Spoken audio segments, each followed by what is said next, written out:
house on an overcast afternoon, the thick clouds casting a somber mood over the neighborhood. Clara's parents greeted him with a mixture of hope and desperation, eager for his help to rid their home of the unsettling presence that had taken hold. The house itself seemed to emanate a chill, a stark contrast to the warmth and comfort it once offered.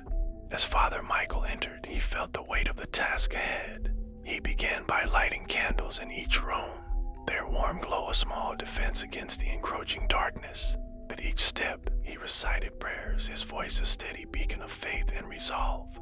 The family followed him closely, watching with bated breath as he moved through the familiar spaces that had somehow become foreign and frightening. In Clara's room, the air was thick and oppressive, charged with a tension that seemed to vibrate just beneath the surface. The doll, Abigail, sat on the bed, its eyes following Father Michael with an unsettling awareness. Clara stood in the corner, her demeanor shifting between defiance and a deep, abiding fear. Her parents lingered at the doorway, unsure of what to expect but hopeful for a resolution. Father Michael began the blessing, his words a rhythmic chant that resonated throughout the room.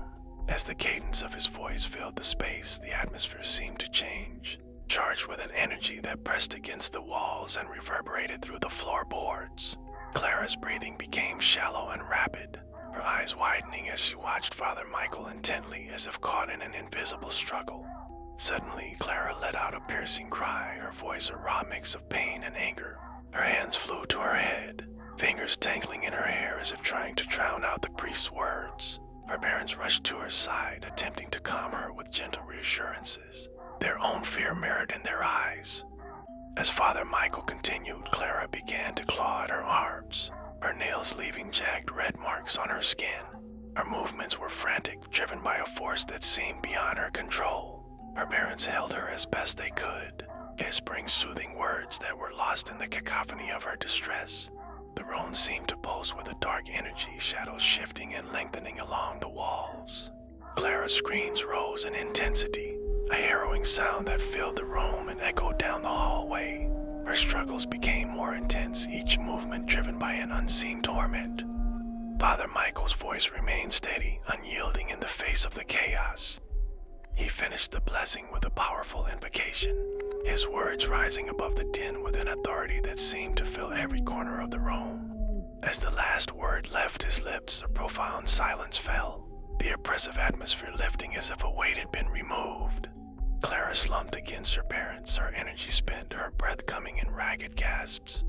Her eyes, wide with exhaustion and fear, locked onto Father Michael's with a plea for understanding.